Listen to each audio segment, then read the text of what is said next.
Good evening, everyone. I, Neodev Ghosh, Peace House Vice. And I am Anushka Bajpai, Equality House Vice Captain. We welcome you all to the digital platform of BH Council Chronicles. Billabong High International School has always been innovative with its extracurricular activities. Our school again takes the initiative to bring to the comforts of our home an enterprising and informative session. Heritage conservation is important for identifying, recording, analyzing, and protecting heritage and cultural resources. Conservation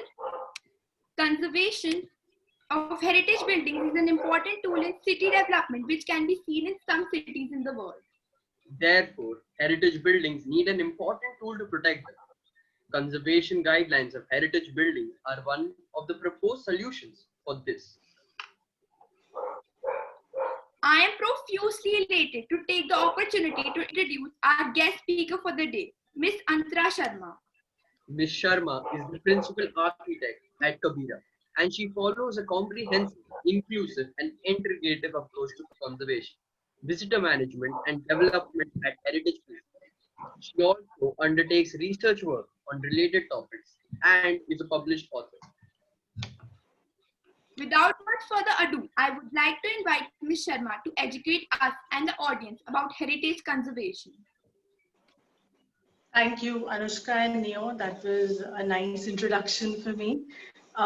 So today, let's start. What we are talking about today is I've divided our topic in 4 parts. First is we discuss what is heritage. Then we talk about what is conservation. Then we discuss why do we really need to conserve heritage at all. And then we finally conclude with what do conservation architects actually do. So starting with what is heritage? So to simply put, heritage is anything that connects you to your past or your history. So there are 2 major types of heritage groups, which is cultural and natural. So natural heritage is anything to do with whatever occurs naturally, the geographical context, the hills, the trees, the forests, everything comprises of natural heritage. But me being a conservation architect, I deal mostly with cultural heritage, which has 2 major parts. One is the tangible part of culture and one is the intangible part of culture. So not going towards that larger context, like we see heritage, we associate it with monuments like Taj Mahal or Red Fort or Imam Bada in Lucknow or Pathar Ghat in Kanpur. So not going towards that larger context, let's see how can we understand heritage for our own self. So as individuals, heritage is everything that has made you what you are, your personality today, right from your parents to your grandparents to your great grandparents, what they ate, where they lived, what they wore, how they interacted with everybody else around them, the neighbors, everything, the entire context that has made any difference to their lives has today made you and your personality as you are today. So that is a part of your own history and your own past, and that makes it your heritage. So, for example, the laddu that your dadi makes for you is also a part of your heritage. And so now to understand what is tangible and intangible parts of cultural heritage. Intangible is, to put in simple terms again, anything that we cannot see or touch. And tangible is everything that we can see or touch. So intangible heritage would be that laddu that your dadi makes, or the lori that is sung to you. But in order to preserve it and keep that memory intact, long after you've become a much older person, if you want to keep that memory with you, you would want to usually associated with something that you can see every day or touch every day. Something like a book in which your dadi wrote down the recipe, or her village house. So that house or that book, or these things that you can touch and feel and see in your hands, that forms the part of tangible heritage, and the association is the intangible part of the recipe of how it was cooked, or the dance form that you have learned from someone, or the songs that were associated with certain festivals. So hence we tend to conserve the tangible cultural heritage, so we can have an anchor to conserve the intangible, or the feeling, what you feel and how it affects you, your personality. That part is also conserved along with the tangible part. So that is the cultural heritage, and the tangible and the intangible, two sides of the coin, where we talk about our heritage. So everything to do with the food that is available all around, something related to Rajasthani food is dal bati churma, is intangible cultural heritage of that state. The Kathak dance is intangible cultural heritage. The music that we hear is also part of intangible cultural heritage, and we usually tend to anchor it to the place where these things are performed, or where these things are cooked, or how these things are cooked, the crops that are grown, the buildings where we go and see these performances. These are all parts of cultural heritage, and forms an identity of a person. So similarly, when you put it to a larger context, now identity of a person is his own food and clothes and everyday lifestyle. Now let's see, how do we take it to a larger context of what is the cultural heritage of a state or a country or our world. So when we go into our country's heritage, and people associate India with Taj Mahal or Red Fort, or ancient site of Hampi. So this is what forms as part of the identity of our country, India. So when people talk about India, they talk about all these cultural heritage of India and how they associate India to the past. So that is how the story and the narrative grows. For the world, there is World Heritage Sites are identified by an international body called UNESCO.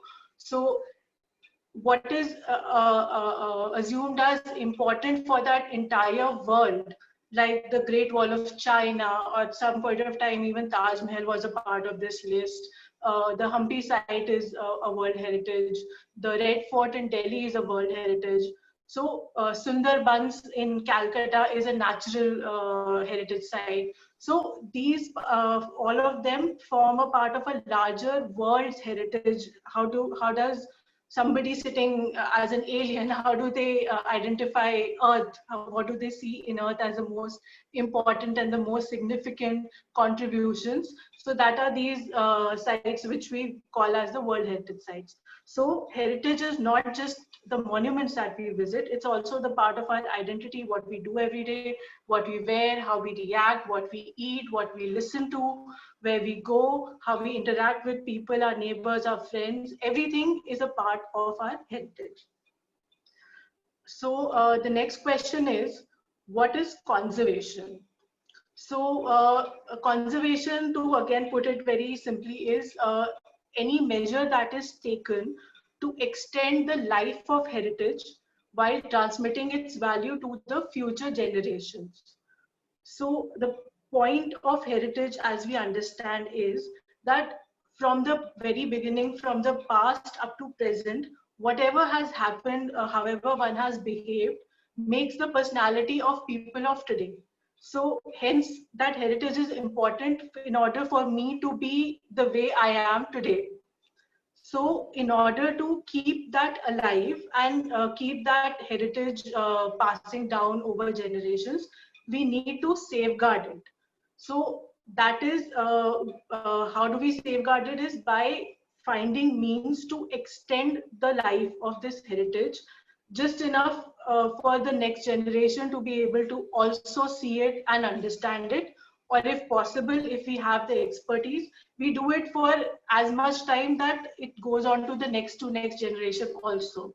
So depending on how much we know and how much we understand, we talk about conservation in terms of understanding the heritage, that is understanding what is important in something, and we make our children or the people around us understand that, look, this is what is important, you should learn from it, I have also learned from it, and you should make sure that the future also learns from it. And so I'm also finding ways and means to keep it safe for you to show it to your children and the next generation and the next generation. So we can talk about three types of conservation. One is restoration. So restoration is anything that we understand in a lot of, as much as possible in totality. When we understand a building, we know how to conserve it. If suppose, for example, in Red Fort, there are these beautiful carvings done on the walls of the palaces, and we've understood it, we've seen how it's made in red sandstone. We have the people who are experts in making those carvings today, so we get those people. We have the money also today to pay these people to make the same kind of carvings, and we let them do it on the site, and we whatever is broken, whatever has deteriorated, we try to redo that entire thing. That makes it the process of restoration. So we restore the whole thing as it is because we understand it very well and we have the expertise to do it. We have the money to do it. So hence we carry out the restoration process. Second is preservation. There are certain things that today, with today's technology also, we don't understand completely fully. So in that part, what we do is we tend to preserve it the way it is and try to extend its life to the next generation, hoping that the next generation will be able to, will have better technology and better understanding to to restore this thing. So preserve it is just to arrest that problem in a building as it is and not let it deteriorate further. So just to arrest it and keep it alive until the next person or the next expert, the next conservation architects come into picture, one of you, and they understand this process and they are able to restore it in their time. Third part is development and reuse. So there are certain buildings where we would want to develop it further or make different uses of these buildings, which are, there are certain things which become redundant. Like there could be certain functions in a building which were performed earlier, but today those same things are not happening anymore. So then we try to restore that building and find ways and means to reuse it, give them certain different types of usages. Generally, this is done so that the building can make enough money for itself to keep the process of maintenance alive. For example, if there was a palace, there was a haveli where there was a haveli in a village, which is a beautiful haveli. There's a great materials like original teak wood timber is used, original stone is used, beautifully done haveli. But the people who were living there are no longer living there. The family has passed on to other places. So what do we do with such a building? It's always good to restore it, make it safe so it doesn't fall on someone, and then try to make different functions of it. For example, such a haveli can be made into an auditorium for the town, a performance center, or it could be made into a museum for displaying other cultural artifacts. So these are the reuse facilities, and the money that is made when the people come to see the dance in that auditorium, or when the people come to visit the museum and pay for the ticket prices, then that money which is made, that can be used to actually maintain the building, and put that money back into keeping it, restoring it every year, little by little, and keeping it alive. So that becomes a self-sustainable conservation process, where the building is working for itself, making money, and helping in restoration of its own self. So there are three types of conservation. One is restoration, where we do restore the building to its original context. There is preservation, where we try to safeguard the building until the next expert comes to understand it and restore it. And third is to reuse it or develop it or for further usages. So I'll give you some examples of restoration. It's a very technical process where you understand in much detail what exactly are you doing to the building, because anything wrong done could lead to very negative aspects also. It could lead to breaking of the building. It could lead to even doing something completely wrong, and you can't get the original historical thing back on track. So it's a very tedious and a very detailed process where experts come, they study the details, and they work on it little by little, studying everything that they're doing and making that entire thing all over again. The material that is used, how was it made? For example, like if you see this carving that is done, this person would have, a conservation architect would have come on site, he would have measured that entire carving, beautiful carving. He would have carried out tests to see what is the material in which this carving was done, which looks like lime, tuna.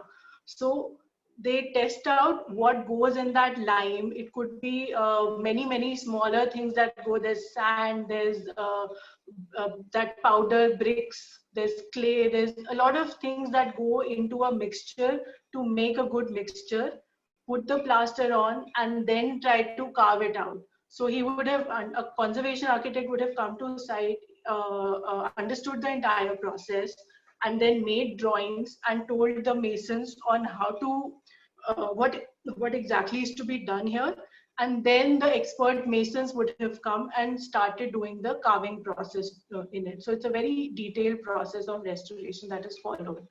One of my sites I would want to show is this building inside Red Fort. So you see the condition of the building is it was in a very bad state. This is from the outside. There's vegetation growing, there's blackening, because it was also used for office building at some point of time. There were ACs installed, there were windows installed, there's a false ceiling installed, the doors and windows have been broken. There was a lot of seepage.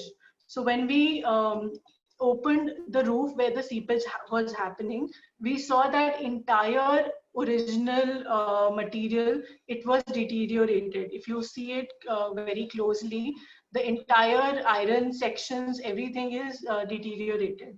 So if we hadn't started the restoration process, this could have been a fatality. It could have actually fallen on someone at some point of time. So it was a good time when we opened up the roof, we opened up the ceiling, and we saw whatever is deteriorated. We redid the things that were deteriorated. We conserved this building, restored it to what it is today now. This is how it looks like. When you go to Red Fort, you will be able to see it like this. So the original roof was kept intact. Wherever it was needed, wherever it was deteriorated, it was redone as per the old techniques which were followed. From the outside, also it was all cleaned up and painted again and weatherproofed. And this is how it looks like today. So this is one example of restoration of how a building can be understood how it was built, and completely bring it back to its original glory.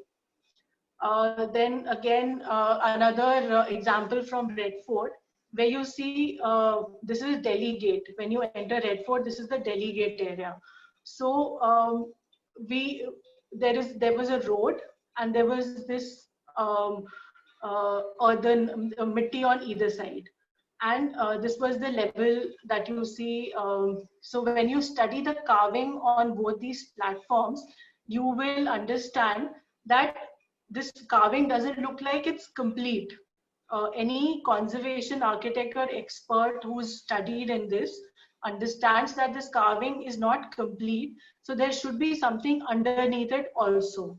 So what we did is we started digging this road. We dug around 1.5 feet deep, and we saw these original stones. So this is actually the stone on which the original Mughal time flooring, which would have been installed, which would have been put here, and actually the horses would be coming in inside, walking on these stones only. So when you actually dig out this road, you found about 1.5 feet. You found in this area that this is where the original flooring was. So we measured the hole, and and under this road, we also found the original drain. So this is a drain below this road, which was the original drain, which would have taken all the water from inside Red Fort to outside, all the wastewater and everything. So we found that drain. We restored that drain also. We restored the pathway also. Wherever we could find old stones, we kept the old stones. Wherever we could find, we could not find them, we put new stones. So this is how it looks like today. So there are some new stones also. The old stones are kept as they are. The level has been changed. So originally, where with the tar road, you could see the level only up to this.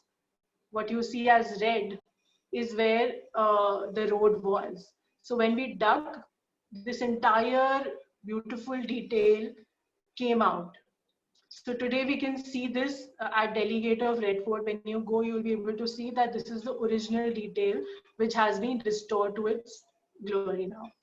So this is another example of complete restoration that has been carried out. Then we talk about preservation. So there can be two types of preservation. One is a major preservation exercise which was carried out by Archaeological Survey of India. This is the Sun Temple at Konark. So you see that this giant roof, this carved space. So it seemed like this had cracks, and it would have fallen, given way at some point of time. And we did not at that point have the money or the expertise to be able to restore it as it is. So what ASI did was they filled this temple with a lot of sand and earth. So that made sure that this roof has support from inside. All the sand and earth inside it kept the roof up. It did not let it fall, even though there were cracks. And now that they have some money and they have the expertise to come on site and give inputs on how to restore it, so now the process of restoration has started. I think it was last year when it had started. So this is a major preservation exercise that is carried out.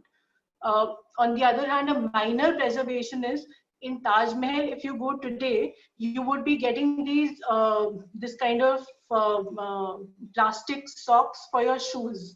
So nobody is allowed to walk in with their shoes in the Taj Mahal campus, because it was eventually deteriorating the original marble flooring. So now the center government has put in some money and has made sure that everybody gets these plastic socks to put on top of their shoes, and whoever walks around then is not getting the dirt and the dust from outside inside the campus of Taj Mahal. So this is a minor way of preserving a site and keeping it intact. So those are two techniques and ways of preservation that can be followed. Then we talk a little bit about development and reuse. So there can be various types of developments and reuses that are carried out throughout the world. One is a small development in order to make some money, make the site more sustainable.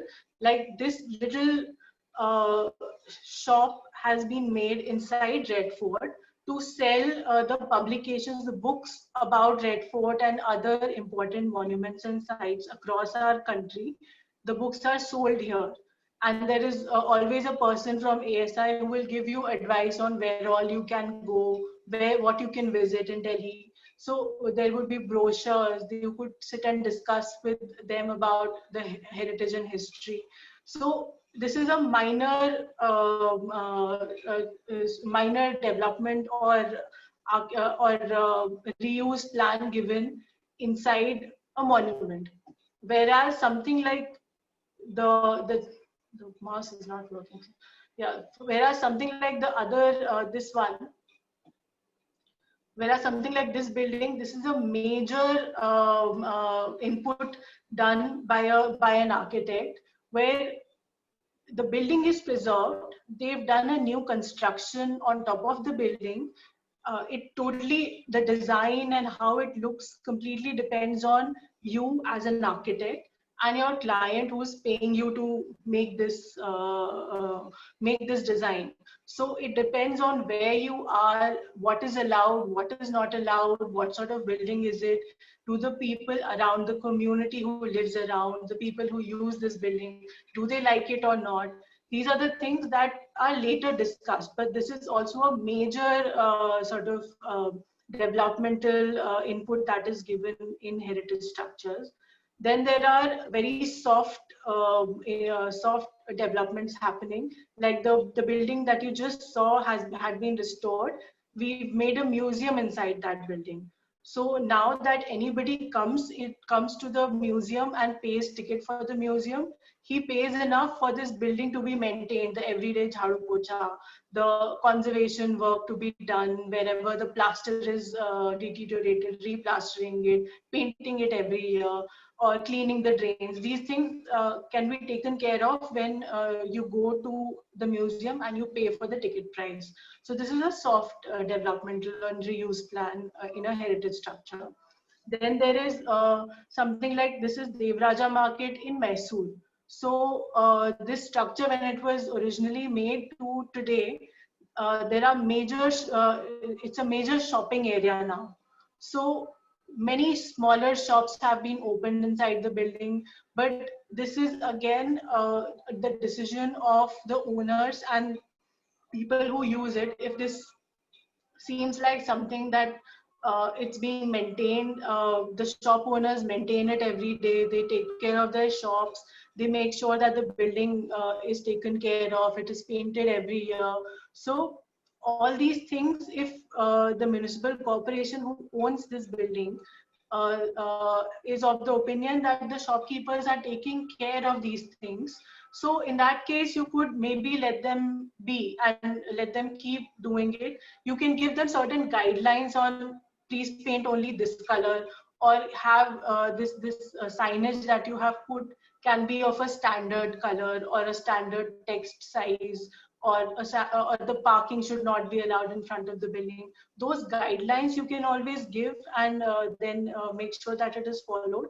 But again, this is one of the ways of preserving developing and reusing of a heritage structure by the community, and then they maintain it also. So it's a win-win for everyone. Then we talk about, why do we really need to conserve our heritage? So you know what is heritage, you know what is conservation, how do we conserve it, but why do we really need to conserve all these things which we identify as heritage? So there are three major points on it. One is the identity and association, then there is the environmental factor and the sustainability, then there is learnings from the past. First, identity and association. So this might be something that you would, as students, understand much later when you are a little older, but you could maybe relate to it in terms of the fact that identity of a place and association with a place. How do you associate yourself? How do you say who you are? Who is Neo or who is Anushka, for example? So, or who is Antara Sharma? So, I associate myself with my village home. I know that my grandmother lives in this house. I know my parents live in this house. I know I have been born and brought up here. I know my school is, this is my school, this is my school building. So it's all a part of my identity.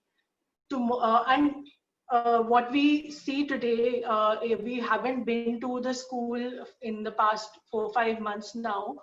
What we thought was a part of our identity, going to school every day, putting on uniform, getting ready, packing our bags, getting our tiffin, going to school, studying there, coming back, doing our homework.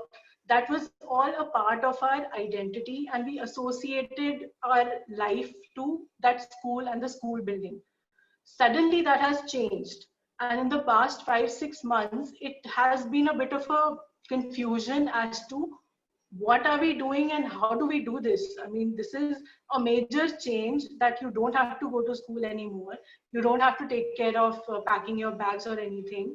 And so that sudden change sort of leaves you unsure of what is the identity and how, what do I associate with, what do I do every day, how do I cope with this day-to-day lifestyle change. So at an individual level, in today, this is a minor setback for students, that not going to school and not having that relationship with your friends, your teachers, going to the PE ground, playing there, or even whatever you did during your break time, going to the canteen. Those are the things that you had identified with, and suddenly there's a change. So that sort of changes your personality a little bit, and you become a different person. That time you maybe start reading more books, maybe certain people get into negative activities. So that change affects you in different, affects different people in different ways. So and we already have understood that heritage is what we have gathered over the past from our great grandparents, our society, our friends, our family. Everybody contributes to our identity and our heritage. So in order to conserve that part of us and keep it intact, we need to have that heritage conserved. So our identity and our association with the things around us is also conserved.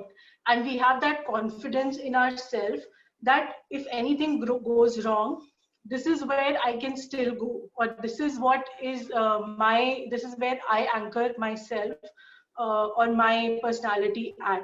So that will come to you maybe a little later, this kind of understanding, but a heritage building or a heritage, any artifact or any traditional thing, knowledge base that has been going on in your life, if it is taken from you suddenly, it affects you in certain ways. It could be positive, it could be negative. So that association, in order to keep that intact, you need to conserve your heritage. Secondly, the environment and the sustainability factor. So if you're following the climate change reports from the UN, the WHO, which has been going on around the world, the carbon emissions are increasing, the entire globe's temperature is increasing, and we are in this stage where down the line, within 10 to 15 years, if we don't make a major lifestyle change, our earth could actually start to deteriorate to such a level that we will not be able to get back our oxygen and our water and the land and everything that is naturally available to us today. We open the tap and we get the water. We just breathe oxygen so easily. But when you go to a larger city, when you suppose you go to Delhi, and if you've ever been to Delhi in October, November, you will realize the kind of breathing issues that come into play. So it's already started. These environmental factors are already there, and everything new that we are constructing. Construction industry is a major contributor to this environmental degradation. So if we already have these structures with us, which are already built, and we not reuse them? Can we not conserve them? If you want to have a larger space, suppose there is a house which you have in Kanpur, but you need 2 more rooms. So instead of bringing down that house, demolishing it and rebuilding it, why can we not conserve that house, that traditional house where you've already, you have